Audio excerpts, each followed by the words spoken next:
감히 내 아들 길을 죽여! 80만 원짜리 코스 요리가 차려진 고급 중식당에서 며느리가 크리스털 물병을 집어 던졌습니다. 쨍그랑 제 발밑에서 유리가 산산조각 났습니다. 손주를 혼냈을 뿐인데 시어머니한테 물병을 던진 겁니다.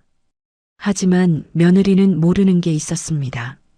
35년간 수간호사로 일한 제 눈에는 이미 다 보였거든요. 떨리는 손, 풀린 동공, 쉴 새 없이 울리는 정체불명의 전화들.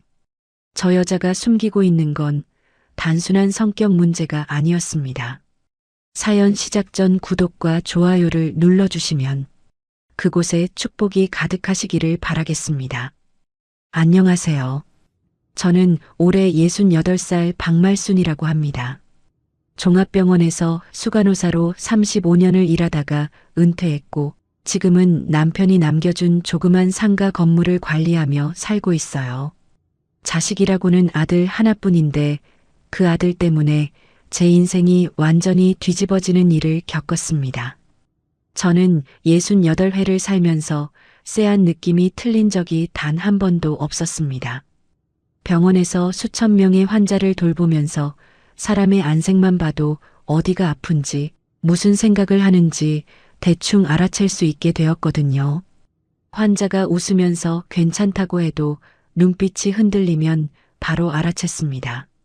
그런 제가 그날 아들네 아파트 현관문 앞에 섰을 때 등골을 타고 스멀스멀 기어오르는 불길한 예감을 느꼈어요. 아, 뭔가 잘못됐구나. 직감이 그렇게 말하고 있었습니다. 그날도 여느 때처럼 새벽 5시에 눈이 떠졌습니다. 수간호사 시절 몸에 밴 습관이라 아무리 늦게 자도 5시면 어김없이 일어나요. 저는 매일 아침 건물 옥상부터 올라가서 방수 상태를 확인하고 화단에 잡초를 뽑고 계단 구석구석 먼지가 쌓였는지 점검합니다. 먼지 한 톨도 용납 못하는 성격이 병원에서 생긴 거예요. 꼼꼼하게 건물을 한 바퀴 돌고 내려오는데 아들 진우에게서 전화가 왔습니다. 엄마, 반찬 좀. 아들의 목소리가 이상했습니다. 말끝을 흐리는 것도 그랬지만 목소리에 물기가 어려 있었어요. 마치 울다가 겨우 참고 전화한 것 같은 느낌이었습니다. 그리고 전화기 너머로 뭔가가 쨍그랑 깨지는 듯한 소리가 들렸어요. 저는 깜짝 놀라서 물었습니다. 진우야, 그게 무슨 소리야? 뭐가 깨진 거야? 대답은 없었습니다. 아들이 황급히 전화를 끊어버렸거든요. 저는 한동안 꺼진 화면을 멍하니 바라보았습니다. 심장이 쿵 내려앉는 것 같았어요. 무슨 일이 있는 거지? 불안한 마음을 안고 저는 곧바로 부엌으로 향했습니다. 아들이 어릴 때부터 좋아하던 파김치를 담그기 시작했습니다. 쪽파를 다듬고 찹쌀풀을 쑤어서 양념을 버무렸어요. 거기에 며느리 세영이가 결혼 초에 맛있다고 노래를 부르던 한우 갈비찜도 준비했습니다. 시장에 가서 제일 좋은 한우 양지와 갈비를 골랐어요. 표고버섯, 당근, 밤, 은행까지 재료를 아끼지 않았습니다. 재료값만 50만 원이 훌쩍 넘었지만 자식 입에 들어가는 건 돌도 아깝지 않은 게 부모 마음 아니겠어요. 정성껏 반찬을 싸들고 아들네 집으로 향했습니다. 오후 2시쯤 아파트에 도착했습니다. 엘리베이터를 타고 올라가 현관 비밀번호를 눌렀는데 익숙한 딸깍 소리 대신 삐빅하는 경고음만 울렸습니다. 이상하다 싶어 다시 눌러봤지만 결과는 똑같았어요. 세 번째 시도에서도 경고음이 울리자 인터폰으로 며느리의 목소리가 흘러나왔습니다. 어머님? 아, 번호 바꿨어요. 잠시만요. 분명히 당황한 기색이었습니다. 그런데 문이 열리기까지 무려 10분이나 걸렸어요. 저는 아파트 복도에 서서 무거운 반찬 보따리를 들고 기다렸습니다. 뭘 그렇게 오래 하는 걸까? 비밀번호를 바꿨으면 왜 미리 알려주지 않았을까? 별의별 생각이 다 들었습니다. 마침내 문이 열렸을 때 저는 눈앞의 광경에 할 말을 잃었습니다. 현관 입구부터 뜯지 않은 택배 상자가 산처럼 쌓여 있었어요. 쿠팡 박스는 기본이고 해외 직구로 시킨 듯한 영어가 적힌 명품 박스들이 뒤엉켜 있었습니다.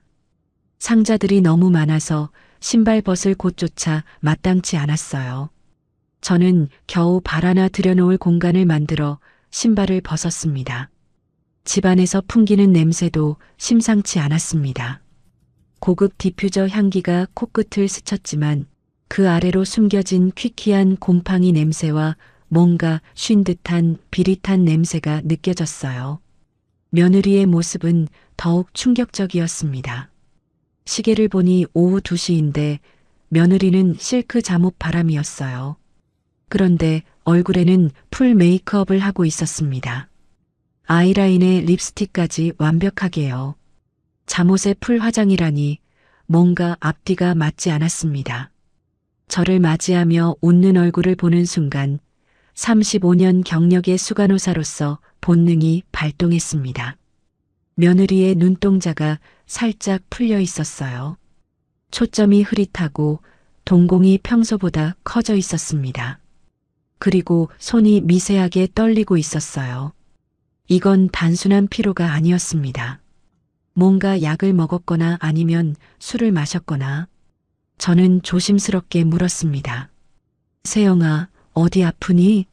안색이 안 좋아 보여서.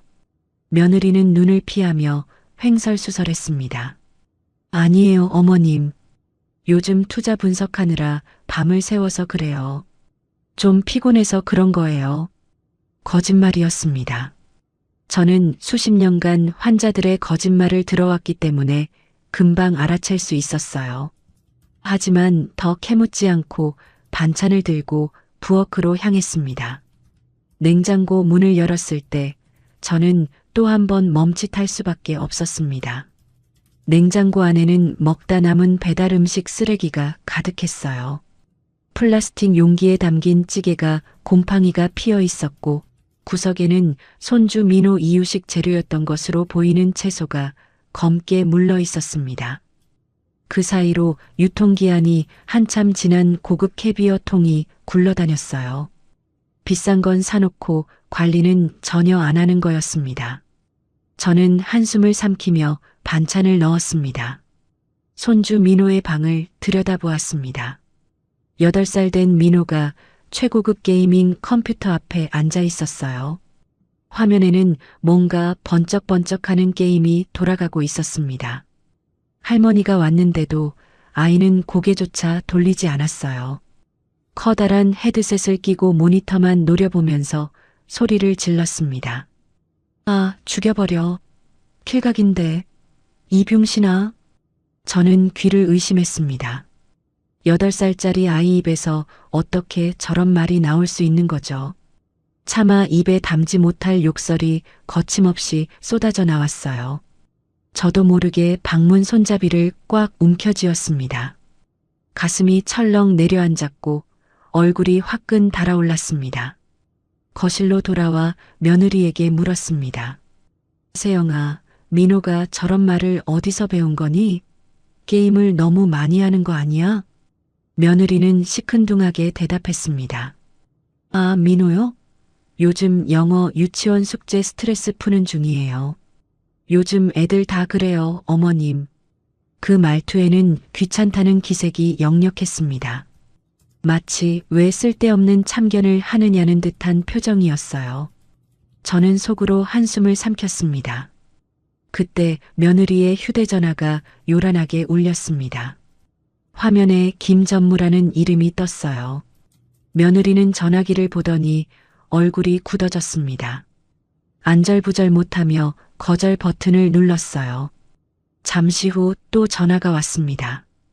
이번에는 최 이사라는 이름이었어요. 며느리는 벌떡 일어나더니 화장실로 들어가 물을 틀어놓고 전화를 받았습니다. 문틈으로 새어나오는 목소리가 다급하고 초조해 보였어요.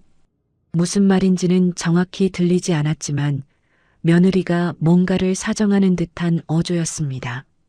저는 며느리가 화장실에 간 사이 거실을 둘러보았습니다.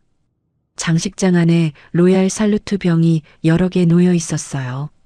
고급 양주인데 뭔가 이상했습니다. 병을 하나 들어 흔들어 보았어요. 묵직해야 할 병이 이상하게 가벼웠고 안에서 물이 찰랑거렸습니다. 술을 다 마시고 물을 채워 넣은 거였어요. 한 병이 아니라 여러 병이 그랬습니다. 누군가 몰래 술을 마시고 있었던 겁니다. 저는 병을 도로 내려놓으며 손이 떨리는 것을 느꼈습니다. 저녁 무렵 아들 진우가 퇴근해서 돌아왔습니다. 현관문이 열리는 소리에 반가운 마음으로 달려갔다가 저는 그 자리에 얼어붙었습니다. 아들의 와이셔츠 목대가 꼬질꼬질했어요. 빨래를 제대로 안 한 건지 아니면 너무 오래 입은 건지 얼굴은 헬쑥하게 말라 있었고 광대뼈가 툭 튀어나와 있었습니다. 살이 10kg은 빠진 것 같았어요. 제가 손수 키운 아들의 그 초라한 몰골을 보는 순간 가슴이 찢어지는 것 같았습니다. 더 충격적인 건 며느리의 반응이었습니다. 방에서 나온 세영이는 건성으로 한마디 던졌어요. 당신 왔어? 그리고는 다시 방으로 들어가 문을 쾅 닫아버렸습니다. 남편이 퇴근했는데 반기지도 않고 밥은 차려놨냐고 묻지도 않았어요. 저는 분노와 서운함이 뒤섞인 감정을 억누르며 아들을 바라보았습니다. 아들은 부엌으로 가더니 컵라면에 뜨거운 물을 부었습니다. 제가 정성껏 만들어 온 갈비찜과 파김치가 냉장고에 있는데 아들은 컵라면을 먹고 있었어요. 퀭한 눈으로 라면을 후루룩 먹으면서 아들이 중얼거렸습니다. 엄마, 세영이가 지금 큰 건 하나 물어서 예민한 거예요. 이거 터지면 우리 강남 가요. 강남. 마치 주문을 외우듯 읊조리는 아들의 모습이 섬뜩했습니다. 눈빛에는 불안이 가득했지만 입으로는 희망찬 말을 내뱉고 있었어요. 스스로를 최면에 걸어 현실을 버티고 있는 것 같았습니다. 무언가에 홀린 사람 같았어요. 저는 쓰레기통 옆에 떨어진 구겨진 종이를 우연히 주웠습니다. 펴보니 영수증이었어요. 에스테틱 300만 원 일시불이라고 적혀 있었습니다.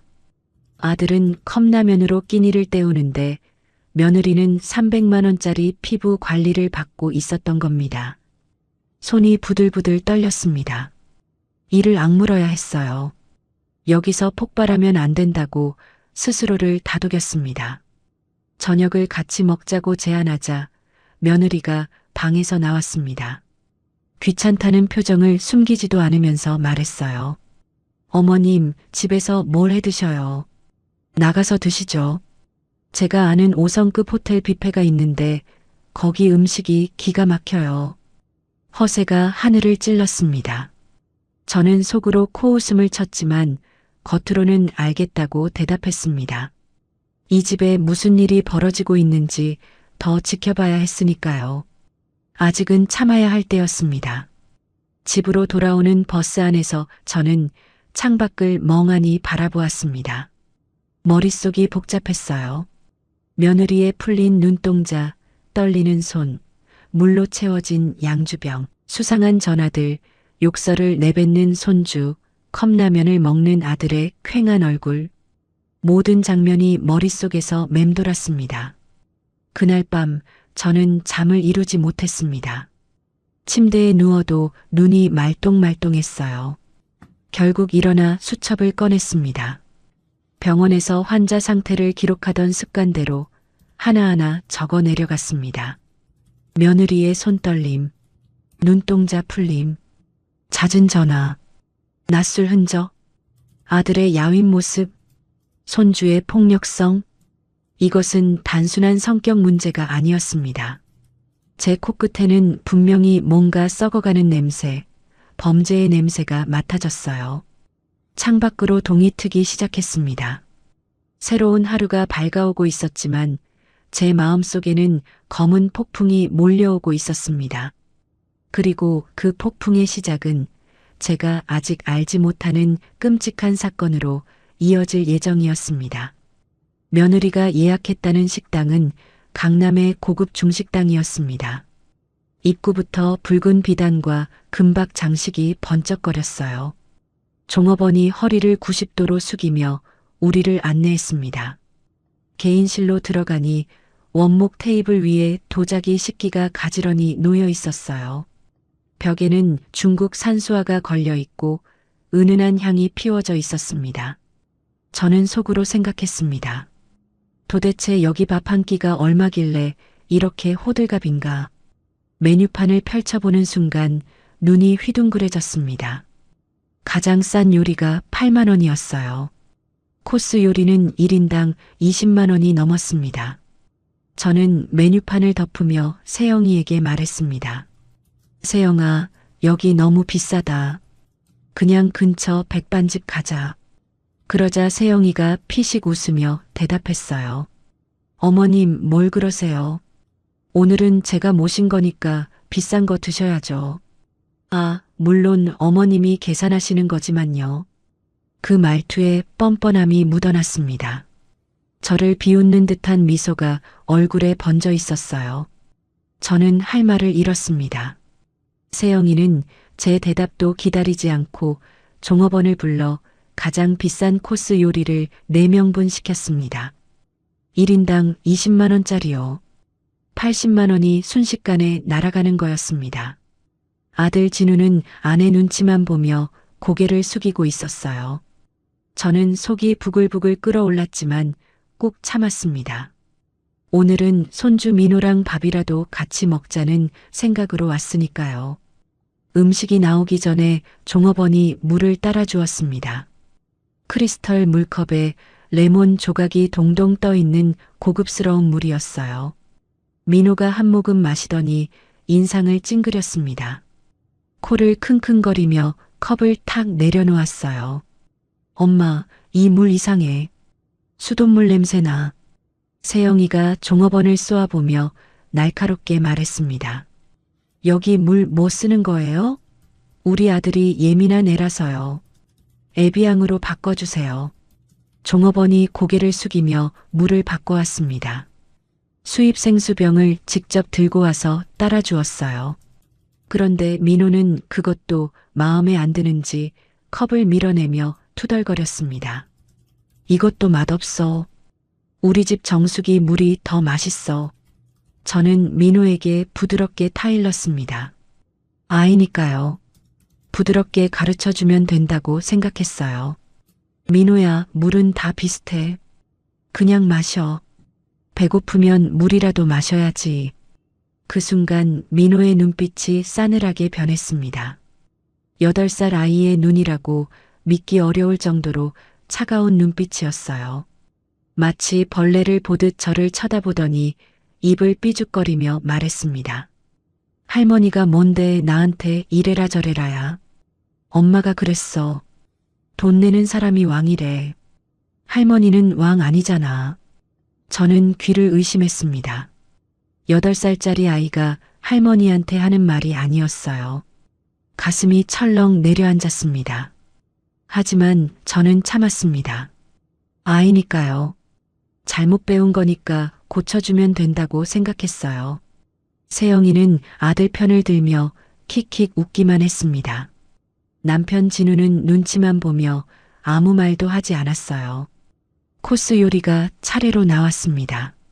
전체 요리부터 탕수육, 짬뽕, 해물 볶음밥까지 접시마다 예술 작품처럼 음식이 담겨 있었어요. 하나같이 정성이 들어간 요리였습니다.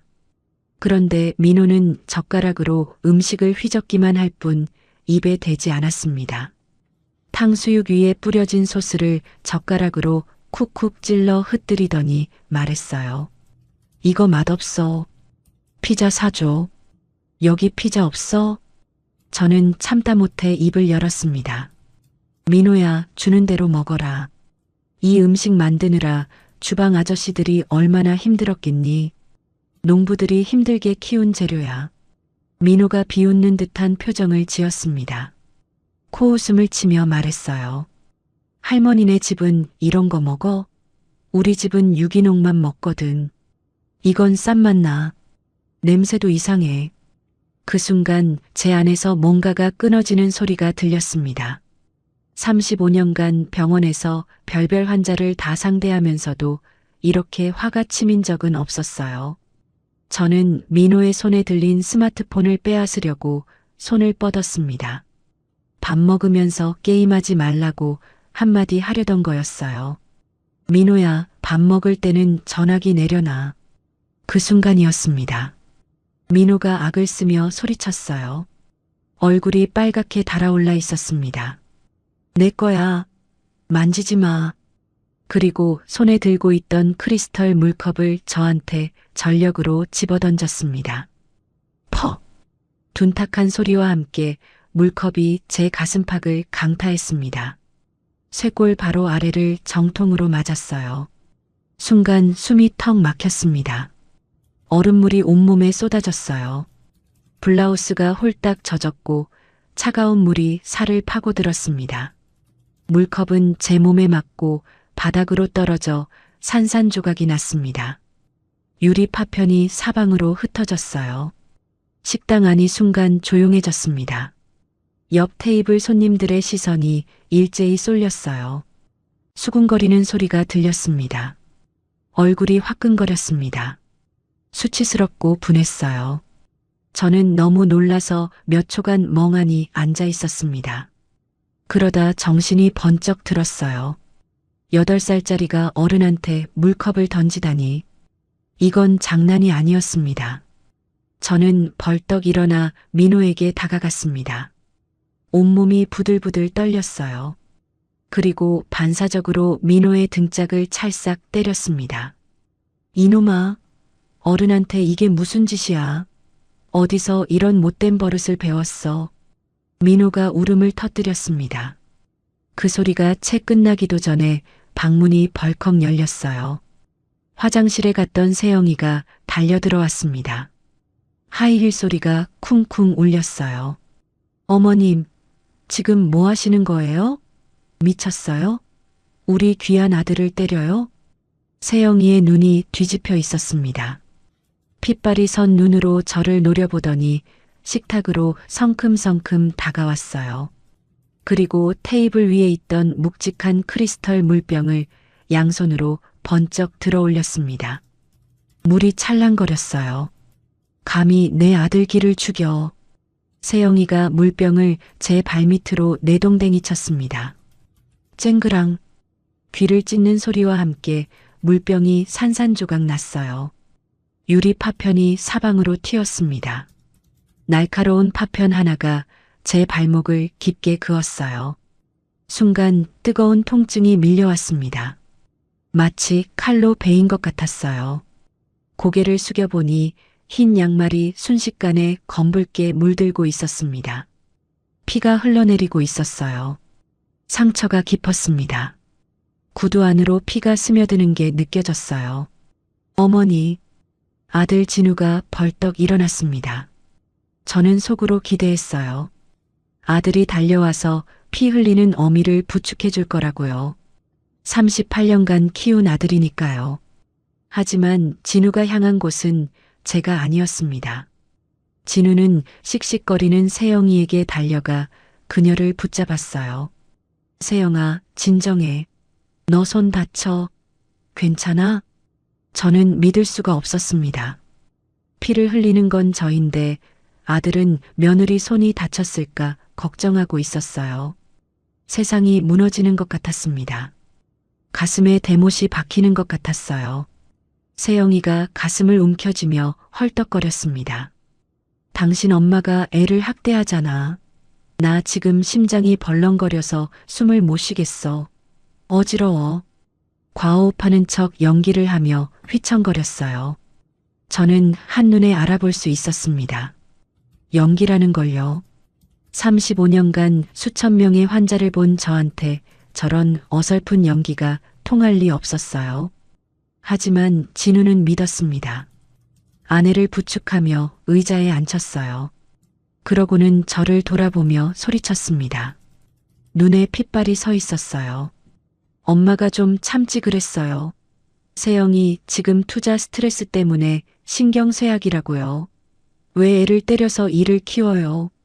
그 말을 듣는 순간 발목에 찢어지는 통증보다 아들의 말 한마디가 심장을 난도질했습니다.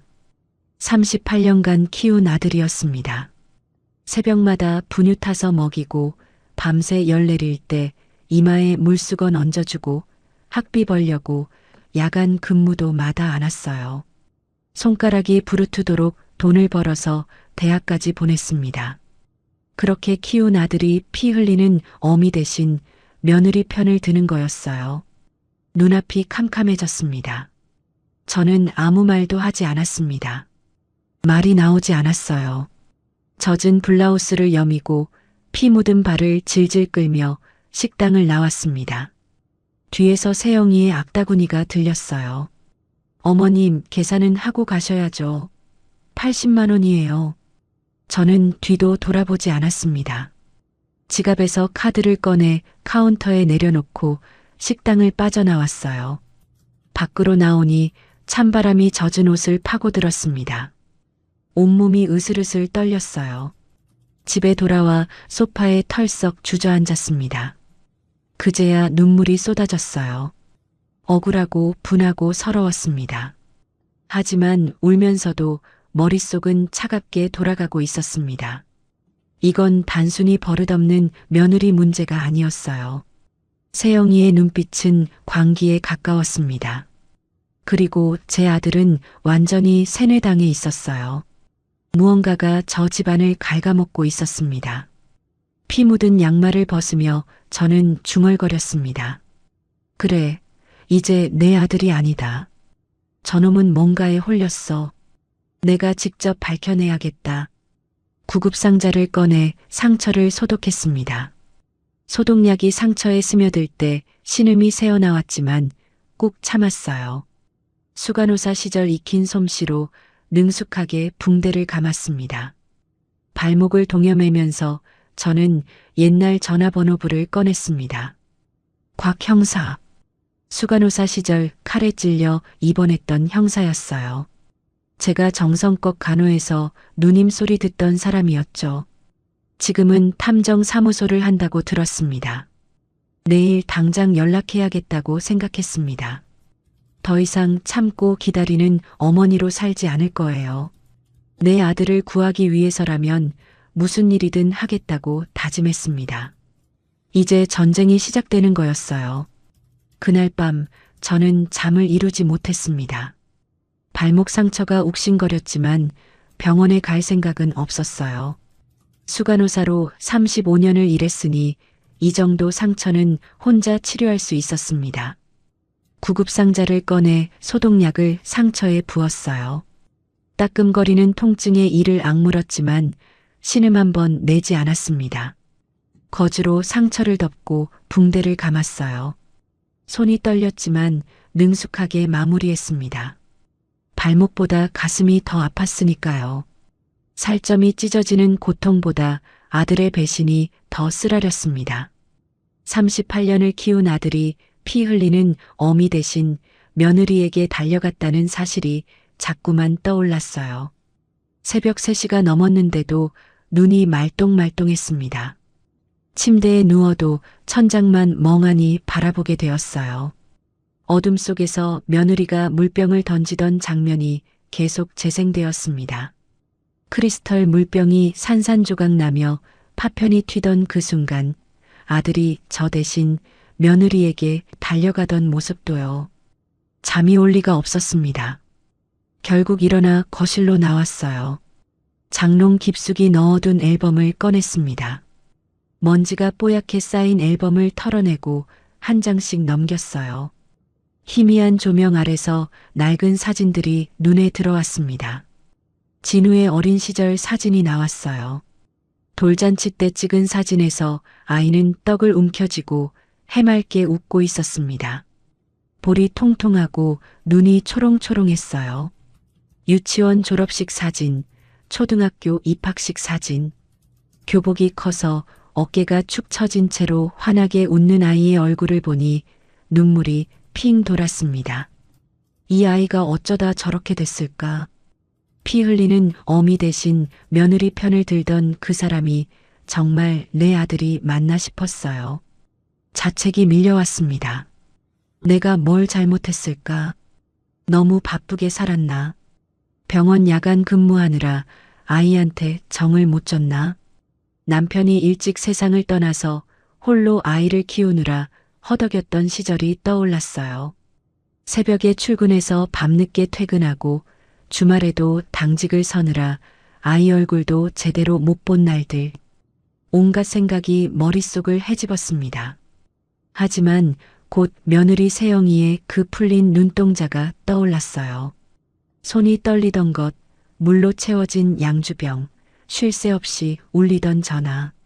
저건 단순히 성격이 나쁜 며느리의 문제가 아니었습니다.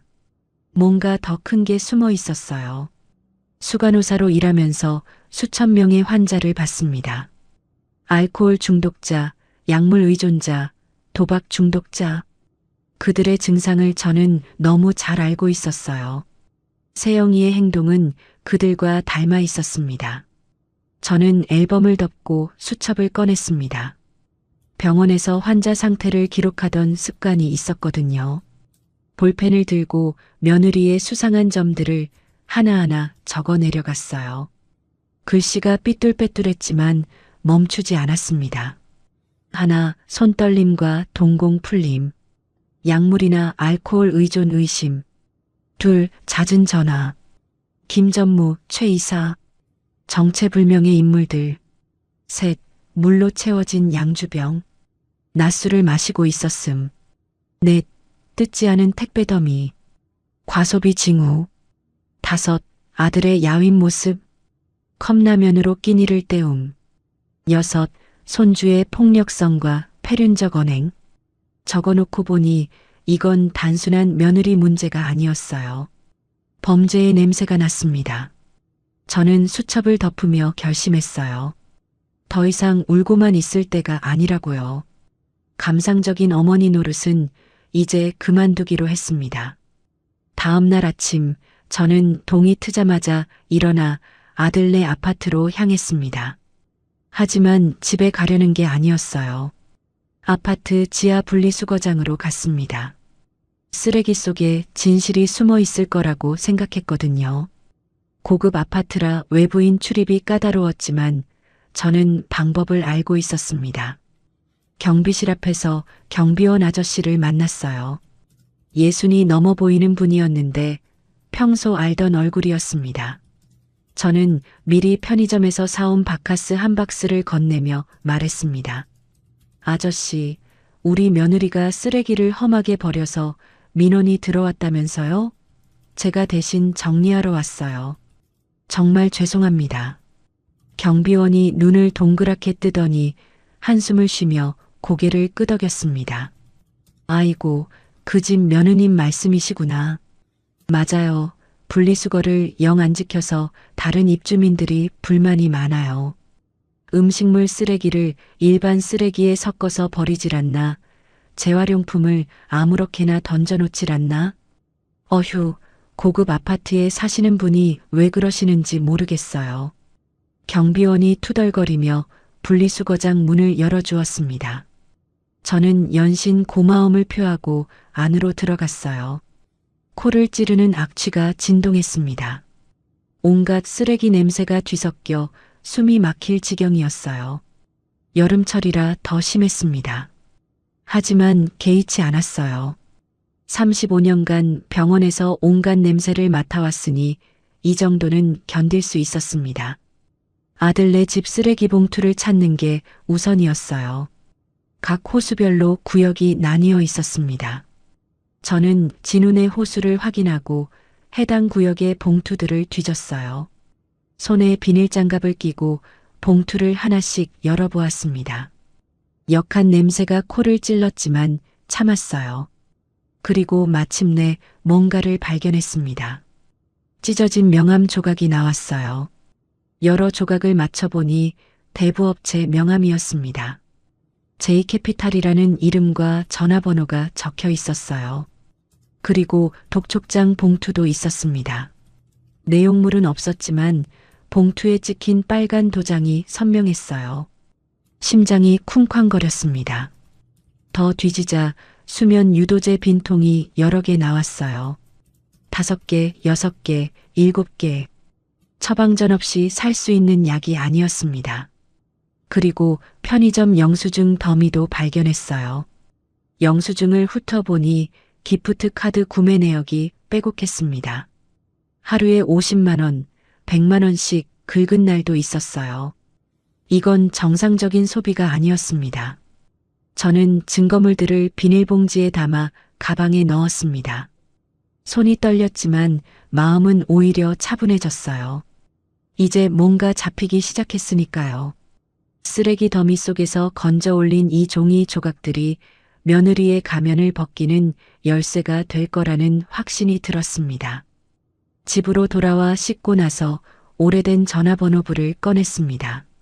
낡은 종이를 넘기며 곽 형사의 번호를 찾았어요. 수간호사 시절 칼에 찔려 입원했던 형사였습니다. 조직폭력배를 검거하다가 중상을 입었는데 제가 밤낮 없이 간호해서 목숨을 건졌어요.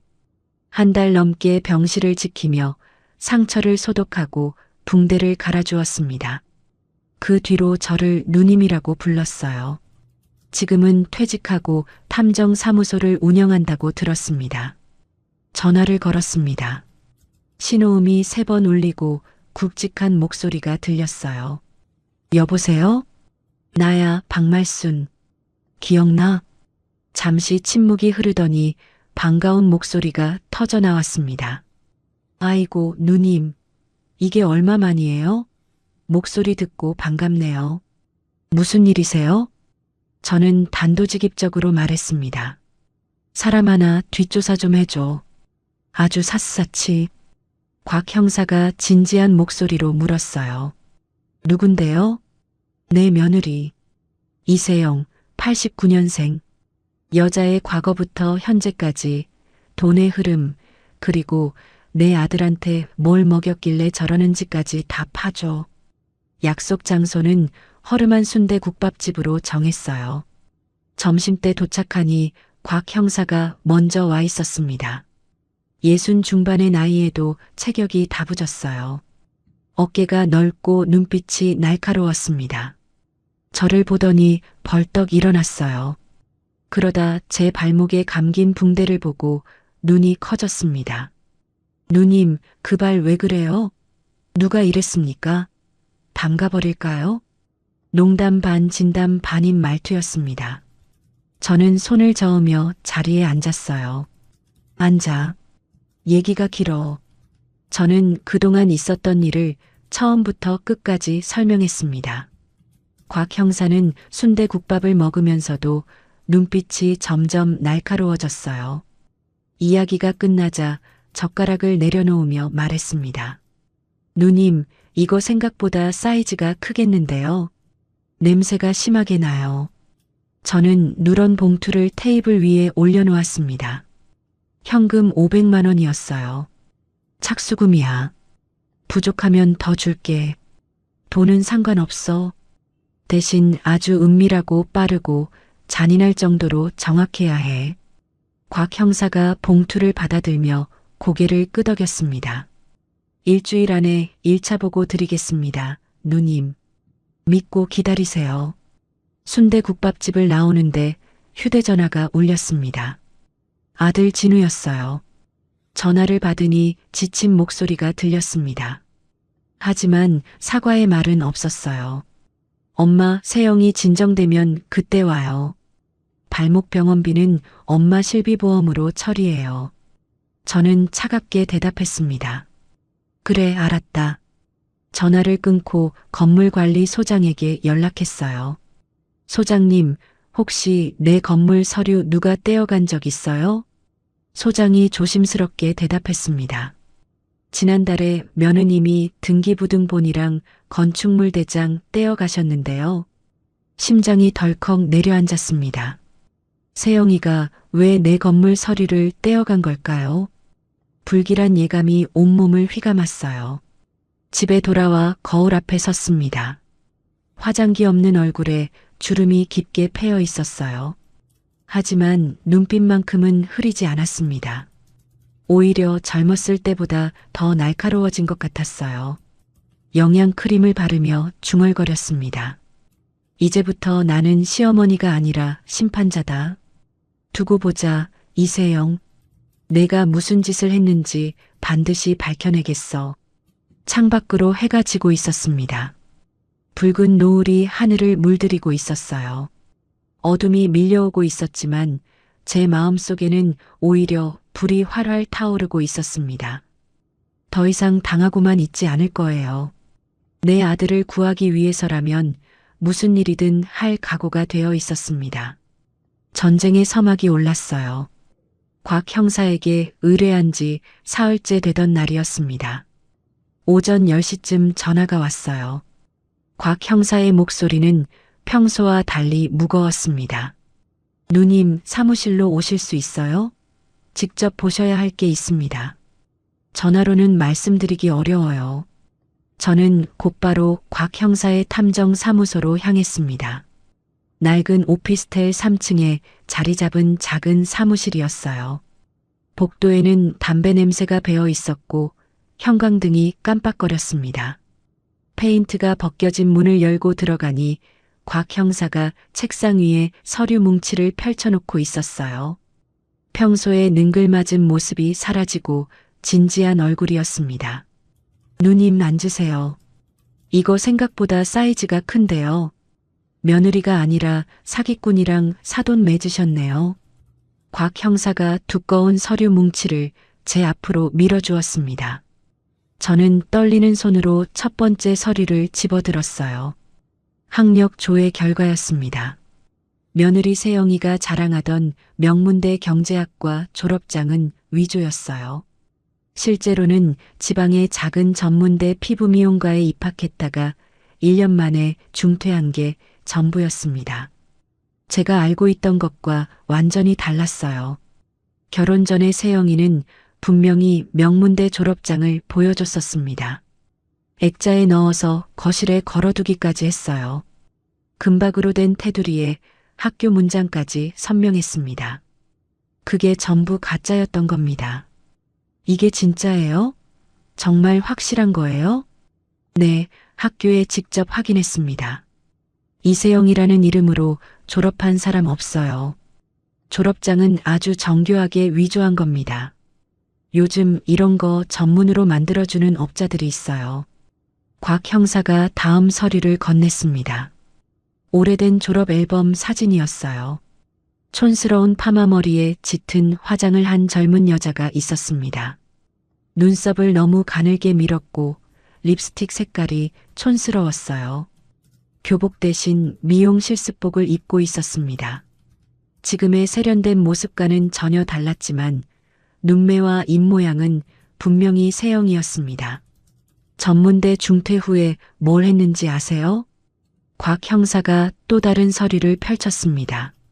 세영이의 과거 직업 이력이었어요. 내레이터 모델, 쇼핑몰 피팅 모델, 백화점 판촉 도우미, 그리고 유흥업소 카운터까지 온갖 직업을 전전했더군요. 한 직장에 6개월 이상 다닌 적이 없었습니다.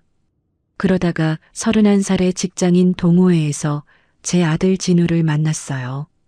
등산 동호회였는데 세영이가 먼저 접근했다고 합니다.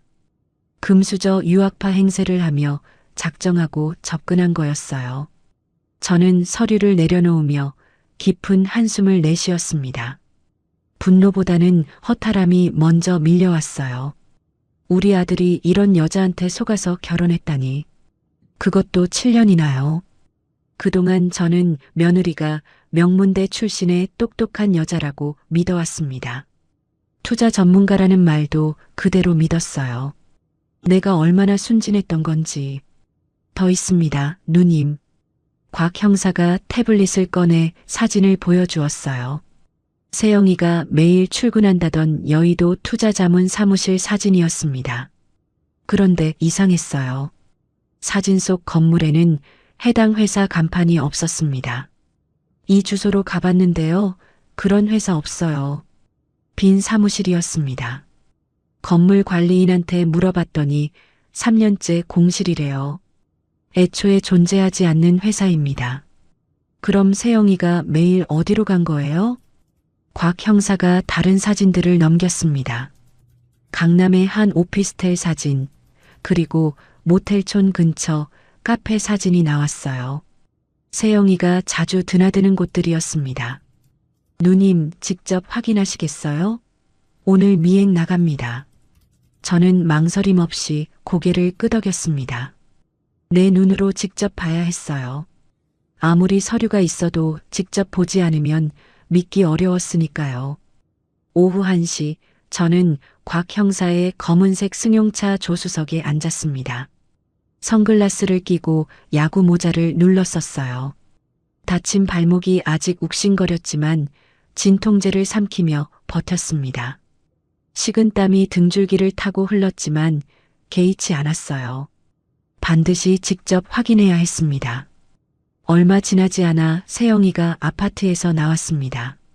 명품 가방을 들고 선글라스를 낀 채 당당하게 걸어가고 있었어요.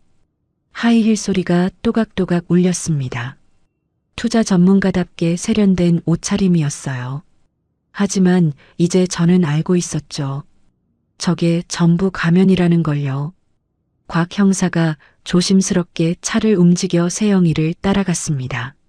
세영이는 지하철역으로 들어갔어요. 우리도 따라 들어갔습니다. 환승을 2번이나 하더니 강남의 한 번화가에서 내렸습니다. 세영이가 향한 곳은 모텔촌 근처의 한 카페였어요. 야외 테라스 자리에 앉더군요. 저는 곽 형사와 함께 건물 그늘에 숨어서 지켜보았습니다. 심장이 두근거렸어요. 잠시 후 험상궂은 인상의 남자가 나타났습니다. 나이는 40 중반쯤 되어 보였고 목에 용 문신이 선명하게 보였어요. 양복을 입었지만 어딘가 사나운 분위기가 풍겼습니다. 걸음걸이도 거칠었어요. 남자가 세영이 맞은편에 앉았습니다. 세영이가 명품 가방에서 뭔가를 꺼냈습니다. 두툼한 현금 봉투였어요. 세영이가 그걸 남자에게 건넸습니다. 남자가 봉투를 열어 돈을 세기 시작했어요. 손가락에 침을 묻혀가며 지폐를 한 장 한 장 넘겼습니다. 한참을 세더니 고개를 끄덕였어요. 그러고는 세영이의 볼을 손가락으로 툭툭 치며 뭐라고 말했습니다. 협박하는 듯한 몸짓이었어요. 세영이는 비굴하게 웃으며 연신 고개를 숙였습니다. 평소에 시어머니한테 물병을 던지던 그 당당한 모습은 온데간데 없었어요. 저는 그 광경을 보며 이를 악물었습니다. 저 돈이 어디서 나온 걸까요?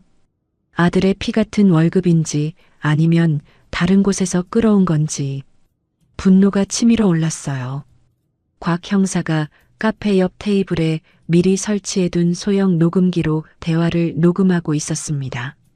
나중에 들어보니 소름 끼치는 내용이었어요. 김 전무님, 이번 달 이자예요. 제발 조금만 더 시간을 주세요. 야, 최 이사가 너 찾더라. 코인 터진 거 메꾸려면 빨리빨리 움직여. 시어머니 건물 언제 넘겨받는 거야? 곧이요, 곧. 조금만 기다려주세요. 제가 잘해볼게요. 저는 녹음 파일을 들으며 온몸에 소름이 돋았습니다. 제 건물을 노리고 있다는 것이 확인됐어요. 곽 형사가 조회한 결과 그 남자는 불법 사채업자이자 조직폭력배 행동대장 출신이었습니다. 전과가 폭행, 공갈, 사기 등 여러 개 있었어요. 세영이는 단순히 빚진 사람이 아니라 조폭과 얽혀 있었던 겁니다. 미행을 계속하던 중 더 충격적인 장면을 목격했습니다. 오후 4시쯤 아들네 아파트 근처 편의점 앞을 지나는데 손주 민호가 보였어요. 혼자서 플라스틱 의자에 앉아 컵라면을 먹고 있었습니다. 교복 차림인 걸 보니 학교에서 돌아오는 길인 것 같았어요. 저는 차에서 내려 민호에게 다가갔습니다. 민호가 저를 보더니 움찔했어요. 민호야, 여기서 뭐해? 엄마는? 태권도 학원 셔틀버스 놓쳤어요. 엄마한테 전화했는데 안 받아요. 목소리가 작고 힘이 없었어요. 저는 가슴이 미어졌습니다. 엄마가 사채업자 만나러 다니는 동안 8살짜리 아이가 혼자 편의점에서 끼니를 때우고 있었던 겁니다. 저는 민호 옆에 앉았어요. 아이의 눈 밑에 다크서클이 짙게 내려앉아 있었습니다. 저는 민호에게 10,000원짜리 지폐 몇 장을 쥐어주었습니다. 배고프면 뭐라도 사 먹어. 그리고 민호야, 그날 일은 할머니가 다 잊었어. 민호의 눈가가 붉어졌습니다. 입술을 꾹 깨물더니 작은 목소리로 말했어요. 할머니, 그날 미안해요. 엄마가 시킨 거였어요. 할머니한테 못되게 굴라고 했어요. 그래야 돈 준다고. 물컵 던지라고 한 것도 엄마예요. 저는 말을 잃었습니다. 8살 아이를 시켜서 할머니한테 물컵을 던지게 했다고요. 분노가 치밀어 올랐지만 아이 앞에서 참았습니다. 민호는 피해자였어요. 민호야, 할머니는 널 미워하지 않아. 알았지? 민호가 고개를 끄덕였습니다. 저는 아이의 머리를 쓰다듬어주고 차로 돌아왔어요. 차 안에서 곽 형사가 물었습니다. 누님 괜찮으세요? 저는 고개를 저었습니다. 괜찮지 않았어요. 하지만 무너질 수는 없었습니다. 더 파야 해요. 전현이 정확히 얼마나 빚을 졌는지, 도박을 얼마나 했는지 전부 다 밝혀내야 해요. 확실한 물증을 잡아야 법적으로 꼼짝 못하게 할 수 있잖아요. 곽 형사가 고개를 끄덕였습니다. 알겠습니다. 금융거래 내역까지 파보겠습니다. 누님, 조금만 더 참으십시오. 집으로 돌아오는 길, 저는 창밖을 바라보며 생각했습니다. 며느리 이세영은 처음부터 끝까지 거짓이었어요. 학력도 거짓, 직업도 거짓, 인생 전체가 가면이었습니다. 그리고 그 가면 뒤에는 도박과 사채와 조폭이 숨어 있었어요. 오늘 확인한 것들이 머릿속에서 맴돌았습니다. 명품 가방에서 꺼낸 두툼한 현금 봉투, 사채업자에게 비굴하게 고개 숙이던 모습, 편의점에서 혼자 라면을 먹던 손주, 그리고 민호가 말한 충격적인 진실. 물컵을 던진 것도 세영이가 시킨 거였어요. 8살짜리 아이를 이용해서 할머니한테 돈을 뜯어내려고 했던 겁니다. 이건 단순한 며느리 갈등이 아니었어요. 계획적인 사기였습니다. 저는 주먹을 불끈 쥐었습니다. 분노가 온몸을 휘감았지만 차갑게 가라앉혔어요. 감정에 휘둘리면 안 됐습니다. 냉정하게 증거를 모으고 철저하게 준비해서 한 번에 끝장을 내야 했어요. 반드시 끝까지 파헤쳐서 저 여자의 가면을 벗겨주겠다고 다짐했습니다. 집에 도착하니 해가 지고 있었습니다. 붉은 노을이 하늘을 물들이고 있었어요. 저는 현관문을 열며 중얼거렸습니다. 이세영, 내가 뭘 숨기고 있는지 다 밝혀내겠다. 기다려라. 싸움은 이제 시작이었어요. 곽 형사에게 의뢰한 지 열흘째 되던 날이었습니다. 이른 아침부터 전화가 왔어요. 곽 형사의 목소리는 평소보다 더 무거웠습니다. 누님, 큰일 났습니다. 지금 당장 오셔야 해요. 이건 제가 예상했던 것보다 훨씬 심각합니다. 저는 서둘러 탐정사무소로 향했습니다. 문을 열고 들어가니 곽 형사가 책상 위에 서류 더미를 펼쳐놓고 있었어요. 표정이 어두웠습니다. 저를 보더니 한숨을 내쉬며 의자를 권했어요. 누님, 앉으세요. 마음 단단히 먹으셔야 합니다. 저는 불길한 예감에 심장이 두근거렸습니다. 무슨 일이 있는 걸까요? 곽 형사가 첫 번째 서류를 건넸습니다. 금융거래 내역서였어요. 며느리 이세영 씨 명의로 된 계좌 내역입니다. 지난 2년간 흐름을 추적해 봤어요. 저는 서류를 들여다보았습니다. 숫자들이 빼곡하게 적혀 있었어요. 처음에는 뭐가 뭔지 잘 몰랐습니다. 하지만 곽 형사가 빨간 펜으로 표시해둔 부분을 보는 순간 눈앞이 캄캄해졌어요. 이게 뭐예요? 이 금액들이 전부 뭐예요? 곽 형사가 무거운 목소리로 설명했습니다. 온라인 도박 사이트로 빠져나간 돈입니다. 바카라, 슬롯머신, 스포츠 베팅.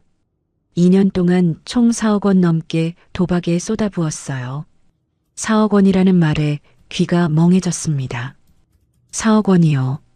저는 손이 덜덜 떨렸어요. 서류를 쥔 손에 힘이 풀렸습니다. 그런데 문제는 이게 끝이 아닙니다. 누님. 곽 형사가 또 다른 서류를 꺼냈습니다. 부동산 관련 서류였어요. 저는 서류를 받아들고 읽기 시작했습니다. 그리고 읽다가 멈췄어요. 손이 부들부들 떨렸습니다. 이게 무슨 소리예요? 아드님 진우 씨 명의로 된 아파트 전세 계약서입니다. 전세금 6억 원이었는데요. 지난달에 전세 계약이 해지됐어요. 그런데 그 돈이 어디로 갔는지 아세요? 저는 대답할 수가 없었습니다. 목이 메었어요. 며느리 이세영 씨가 전부 빼돌렸습니다. 아드님 몰래 위임장을 위조해서 전세금을 받아낸 다음 도박빚 갚는데 써버렸어요. 6억 원이 한 달 만에 증발한 겁니다. 저는 서류를 내려놓았습니다. 손에 힘이 풀려서 더 이상 들고 있을 수가 없었어요. 6억 원이요. 아들이 10년 넘게 모은 전 재산이었습니다. 그걸 며느리가 위임장을 위조해서 빼돌렸다고요. 아들은, 진우는 이 사실을 알고 있어요? 곽 형사가 고개를 저었습니다. 아마 모를 겁니다. 전세 계약 해지 통보가 다음 달에 나갈 예정이에요. 그때 알게 되겠죠. 집주인이 명도 소송 준비 중이라고 합니다. 저는 눈앞이 깜깜해졌습니다. 아들 가족이 한 달 뒤면 길거리에 나앉게 된다는 말이었어요. 전세금도 없고 갈 곳도 없는 거였습니다. 더 있습니다, 누님. 곽 형사가 또 다른 서류를 꺼냈습니다. 이번에는 대출 관련 서류였어요. 며느리가 아드님 명의로 신용대출을 받았습니다.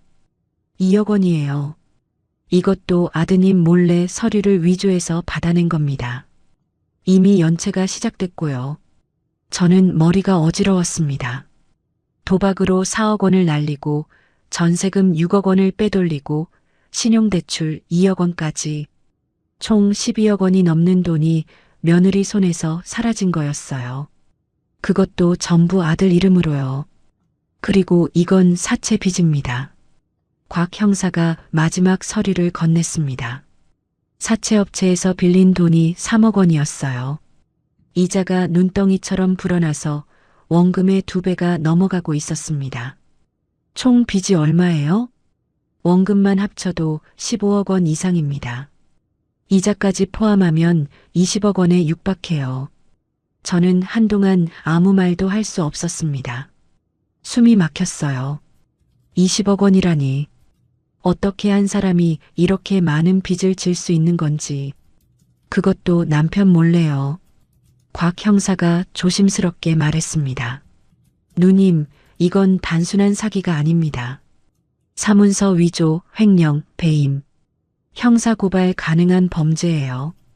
지금 당장 경찰에 신고하시면 며느리를 구속시킬 수 있습니다. 저는 고개를 저었습니다. 아직이에요. 아들한테 먼저 알려야 해요. 진우가 직접 알아야 합니다. 곽 형사가 서류 사본을 봉투에 담아 건네주었습니다. 저는 그 봉투를 가슴에 꼭 안고 사무소를 나왔어요. 그날 저녁 저는 아들 진우에게 전화를 걸었습니다. 만나자고 했어요.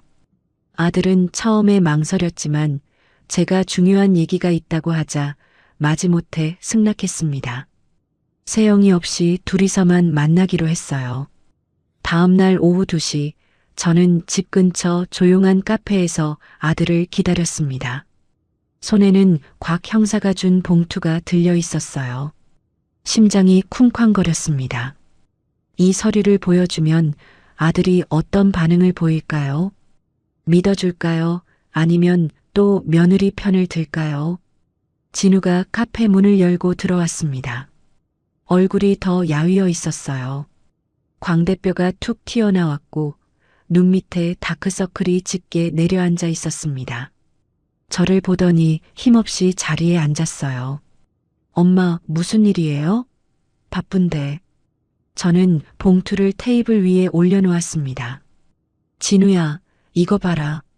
진우가 의아한 표정으로 봉투를 열었습니다. 서류를 한 장씩 넘기기 시작했어요. 처음에는 무심한 표정이었습니다. 하지만 점점 얼굴이 굳어졌어요. 손이 떨리기 시작했습니다. 이게 뭐야? 내 아내가 한 짓이다. 도박으로 4억 원을 날렸어. 내 전세금 6억 원도 빼돌렸고 내 이름으로 신용대출 2억 원도 받았어. 사채빚도 3억 원이 넘어. 진우의 얼굴이 새하얗게 질렸습니다. 입술이 파르르 떨렸어요. 거짓말이지? 엄마, 이거 가짜지? 탐정한테 조사 맡겼어. 전부 사실이야. 다음 달에 전세 계약 해지 통보 나간다. 집주인이 명도 소송 준비 중이래. 너희 가족 길거리에 나앉게 생겼어. 진우가 서류를 떨어뜨렸습니다. 테이블에 엎드려 머리를 감싸쥐었어요. 어깨가 들썩였습니다. 우는 것 같았어요. 저는 아들의 등을 바라보며 가슴이 찢어지는 것 같았습니다. 엄마, 나 어떡해? 나 어떡하면 돼? 진우가 고개를 들었습니다. 눈이 벌겋게 충혈되어 있었어요. 눈물이 볼을 타고 흘러내렸습니다. 38살 먹은 아들이 어린아이처럼 울고 있었어요. 세영이가 설마 그럴 리가 없어. 엄마, 이거 오해야. 분명히 오해야. 저는 한숨을 내쉬었습니다. 아직도 며느리를 감싸는 거였어요. 이 지경이 되어서도요. 진우야, 정신 차려. 증거가 다 있잖아. 계좌 내역, 전세 계약 해지 서류, 대출 서류. 이게 다 거짓말이겠어? 진우가 고개를 저었습니다. 받아들이기 싫은 거였어요. 7년간 믿어온 아내가 사기꾼이었다는 걸 인정하기가 너무 힘든 거였습니다. 세영이한테 물어볼게요. 직접 물어보면 설명해 줄 거예요. 저는 아들의 손을 꽉 잡았습니다. 진우야, 제발 눈 좀 떠. 그 여자는 처음부터 너한테 거짓말만 했어. 학력도 가짜야. 명문대 졸업장 위조한 거야. 직장도 가짜고 존재하지 않는 회사에 다닌다고 뻥쳤어. 지금 내 옆에 있는 건 아내가 아니라 사기꾼이야. 진우의 눈이 흔들렸습니다. 하지만 여전히 믿지 못하는 눈빛이었어요. 엄마가 세영이 싫어하는 거 알아요. 그래서 이런 거 만들어낸 거 아니에요? 저는 가슴에 대못이 박히는 것 같았습니다. 아들이 아직도 저보다 며느리를 믿고 있었어요. 그래, 안 믿어도 돼. 하지만 다음 달에 전세 계약 해지 통보 나가면 그때는 믿게 될 거다. 집에서 쫓겨나면 그때는 알게 되겠지. 저는 자리에서 일어났습니다. 더 이상 할 말이 없었어요. 엄마는 내가 알아서 판단하길 바란다. 하지만 기억해라. 엄마는 내 편이야. 그 여자가 아니라 내 편이라고. 카페를 나오며 뒤를 돌아보았습니다. 진우가 테이블에 엎드려 어깨를 들썩이고 있었어요. 38살 먹은 아들이 어린아이처럼 울고 있는 모습에 저도 눈물이 났습니다. 하지만 발걸음을 돌렸어요. 눈물이 볼을 타고 흘러내렸지만 닿지 않았습니다. 아들이 스스로 깨달을 때까지 기다릴 수밖에 없었어요. 버스를 타고 집으로 돌아오는 길이었습니다.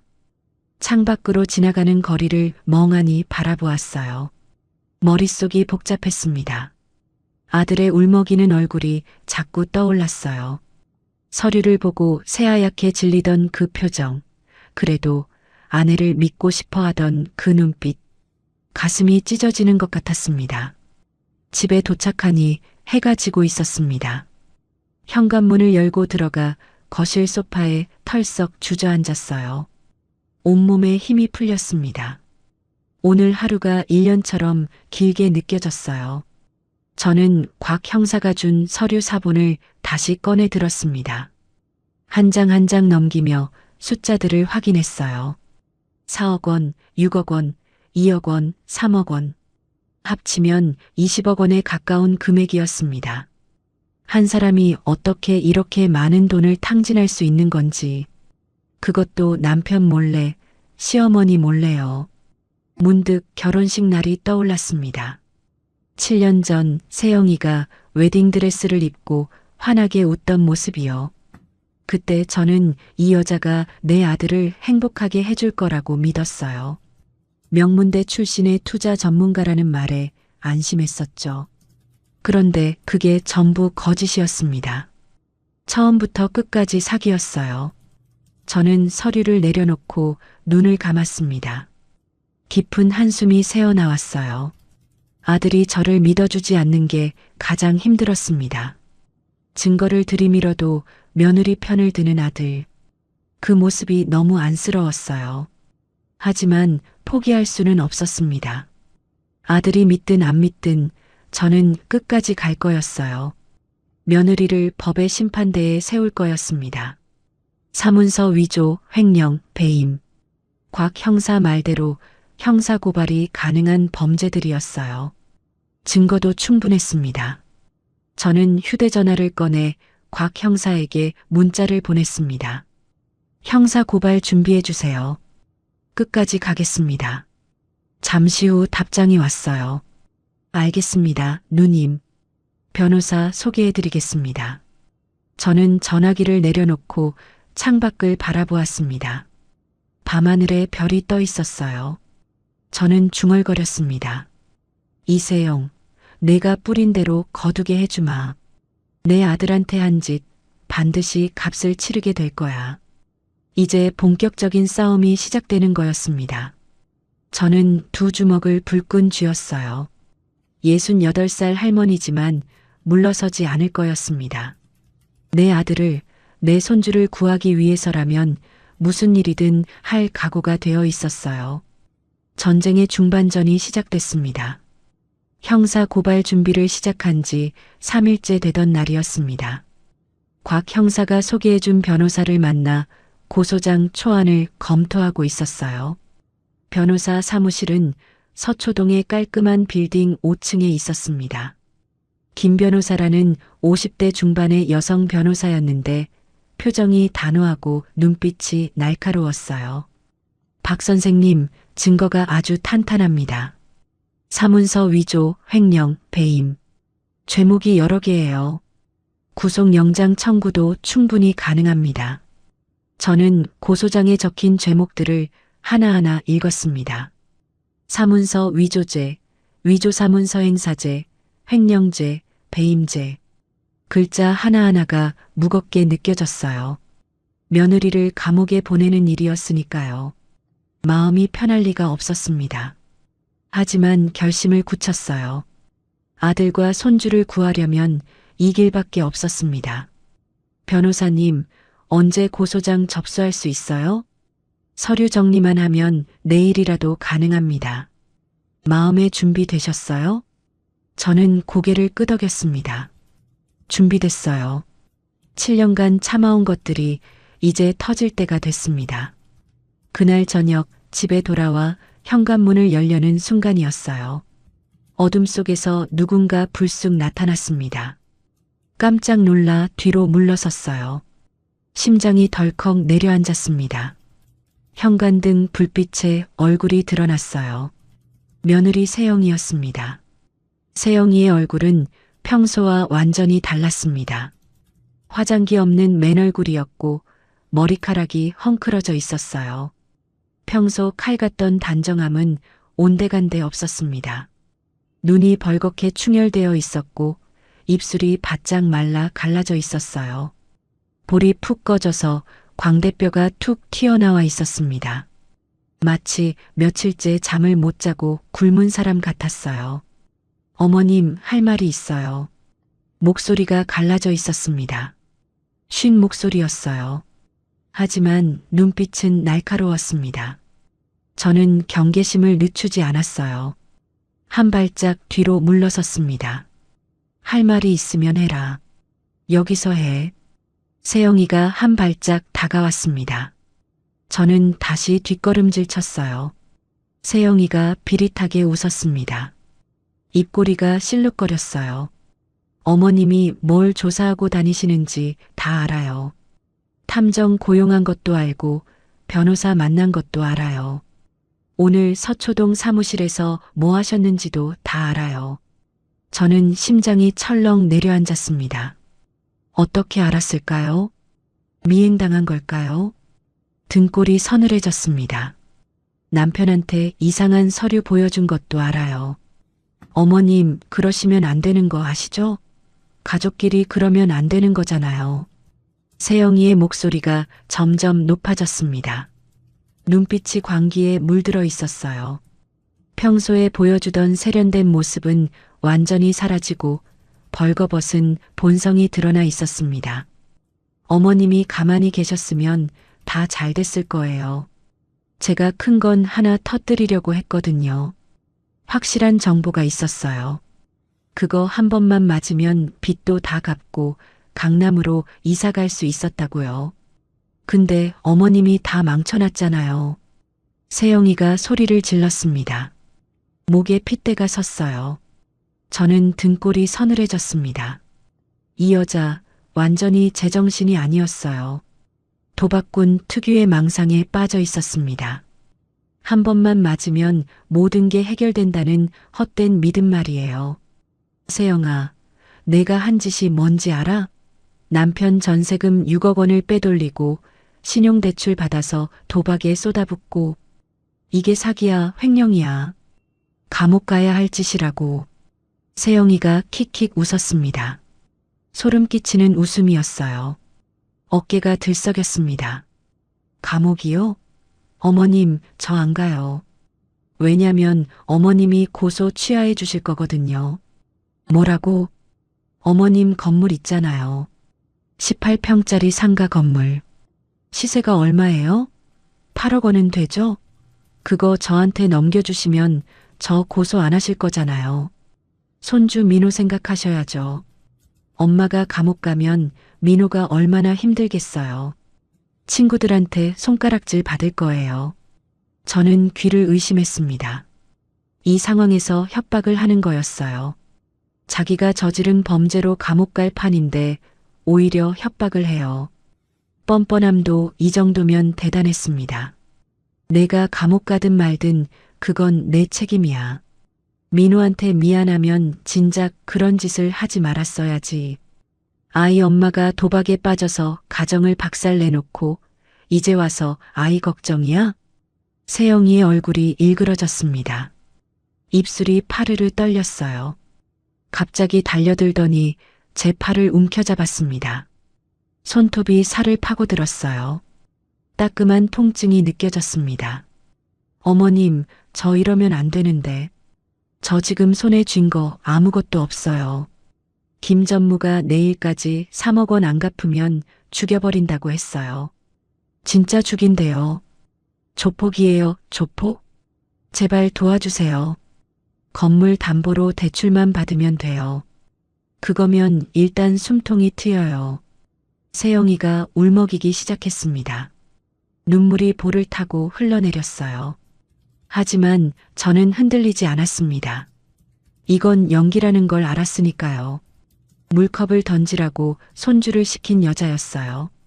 이 정도 눈물쯤이야 얼마든지 짜낼 수 있는 여자였습니다. 손 치워. 저는 팔을 뿌리쳤습니다. 세영이가 비틀거리며 뒤로 물러났어요. 발을 헛디뎌 넘어질 뻔했습니다. 어머님, 후회하실 거예요. 제가 무너지면 진우도 민우도 다 같이 무너져요. 가족이 풍비박산 나는 거예요. 그래도 괜찮으세요? 내가 무너지든 말든 내 알 바 아니야. 하지만 내 아들과 손주는 내가 지킨다. 너한테서 지킬 거야. 세영이의 눈빛이 싸늘하게 변했습니다. 눈물이 뚝 그쳤어요. 입꼬리가 올라갔습니다. 완전히 다른 사람 같았어요. 좋아요, 어머님. 그럼 저도 제 방식대로 할게요. 후회하지 마세요. 어머님 혼자 잘난 척 하다가 다 잃으실 거예요. 세영이가 돌아서서 어둠 속으로 사라졌습니다. 하이힐 소리가 멀어져 갔어요. 저는 한동안 그 자리에 서 있었습니다. 다리가 후들거렸어요. 심장이 쿵쾅거렸습니다. 방금 무슨 일이 벌어진 걸까요? 협박이었어요. 분명히 협박이었습니다. 집 안으로 들어와 문을 잠그고 체인까지 걸었습니다. 손이 떨렸어요. 곽 형사에게 전화를 걸었습니다.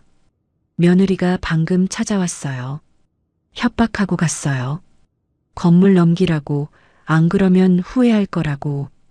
곽 형사가 당장 방범 카메라와 보안업체를 연결해 주겠다고 했어요. 이틀 뒤 예상치 못한 전화가 왔습니다. 아들 진우였어요. 저녁 8시쯤이었습니다. 엄마, 나야. 지금 통화할 수 있어? 목소리가 떨리고 있었습니다.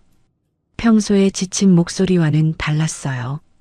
뭔가 큰일이 터진 것 같은 느낌이었습니다. 무슨 일이야? 엄마 말이 맞았어. 다 사실이었어. 진우가 울먹이기 시작했습니다. 저는 가슴이 철렁했어요. 드디어 올 것이 온 거였습니다. 무슨 일인데 그래? 천천히 말해봐. 전세 계약 해지 통보 왔어.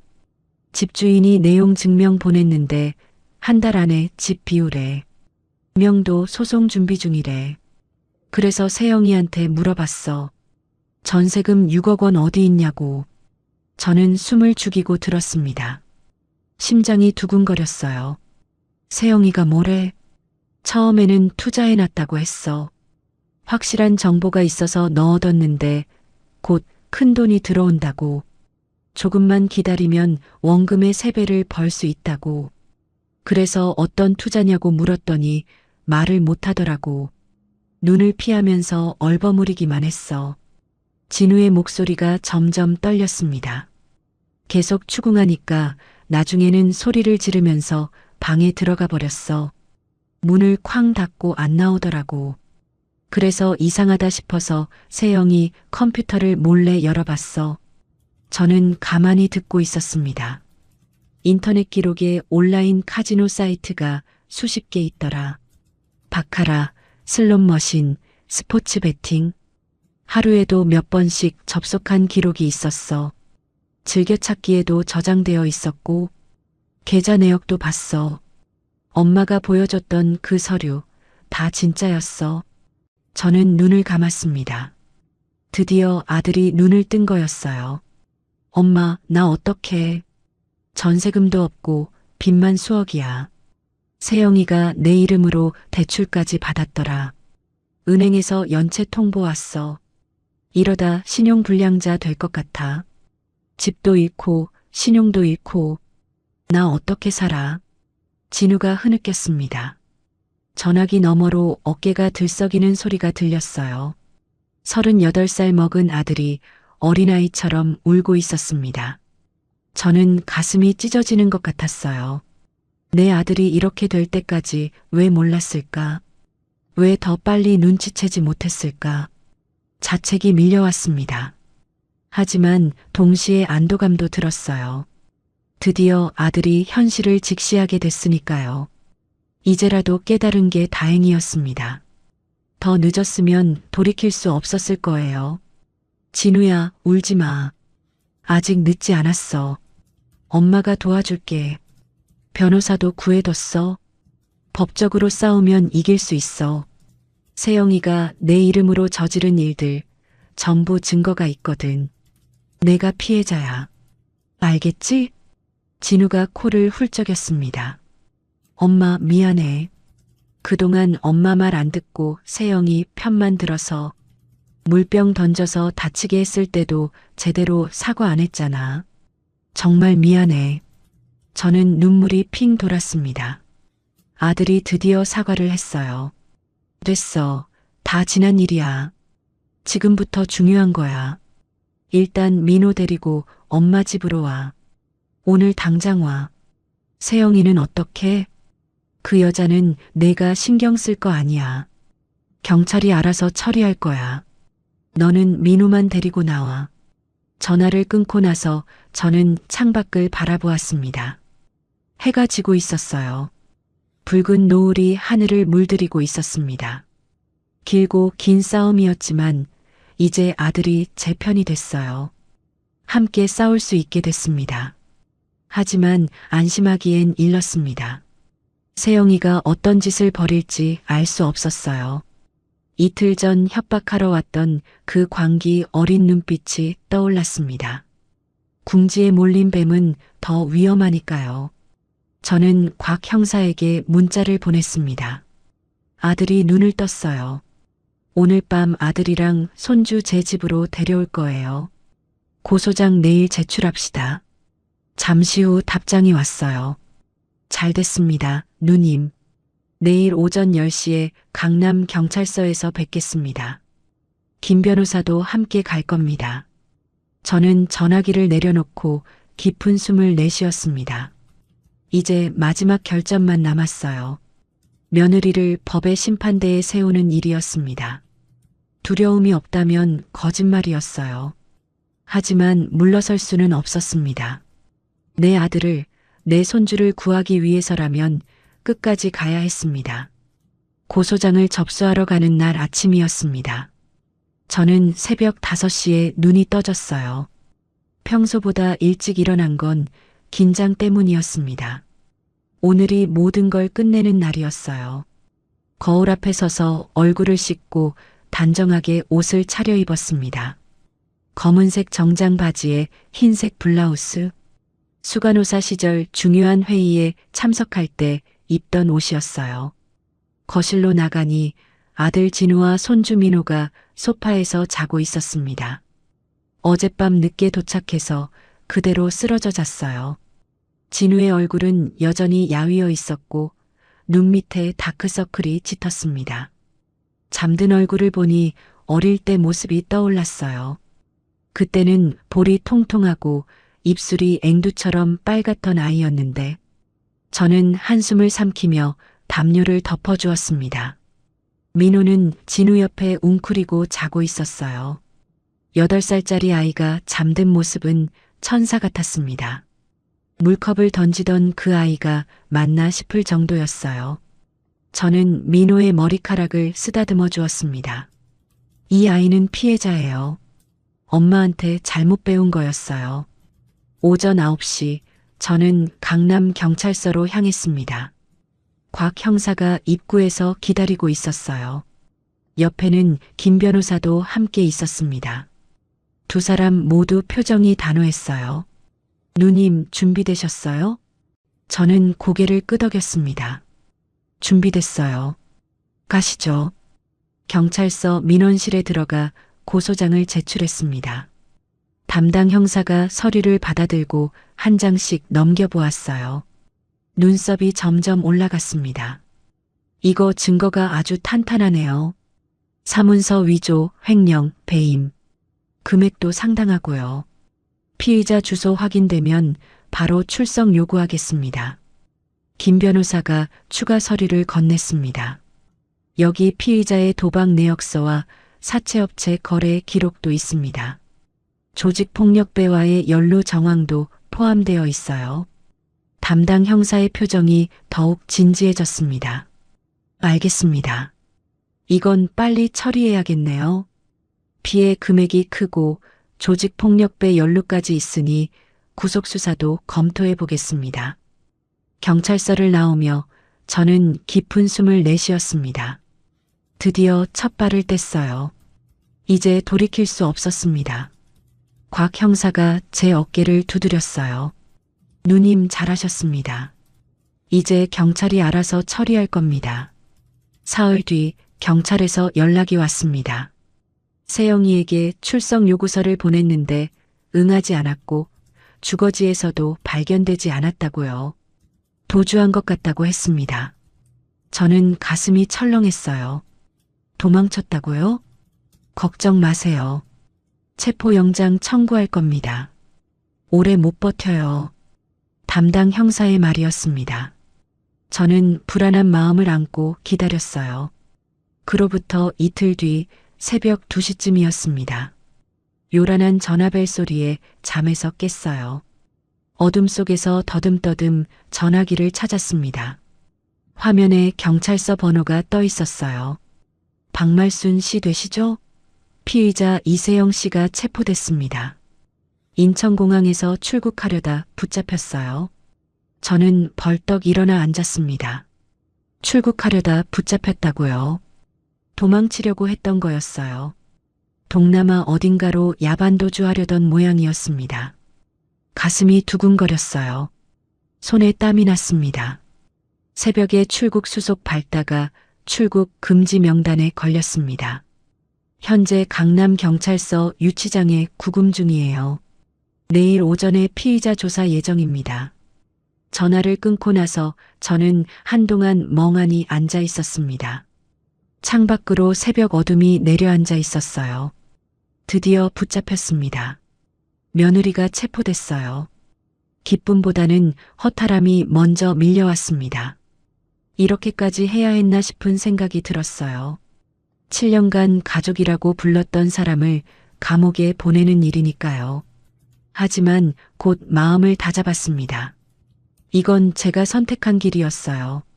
아들과 손주를 구하기 위한 길이었습니다. 옆방에서 자던 진우가 나왔습니다. 전화 소리에 깬 것 같았어요. 엄마, 무슨 일이야? 누구 전화야? 세영이 잡혔대. 공항에서 도망치려다 붙잡혔어? 진우의 얼굴이 굳어졌습니다. 아내가 도망치려 했다는 사실에 충격을 받은 것 같았어요.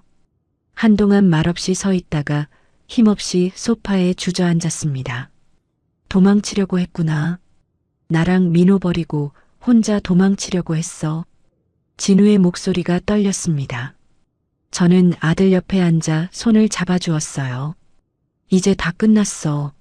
내일 경찰서 가보자. 다음 날 오전 저는 경찰서로 향했습니다.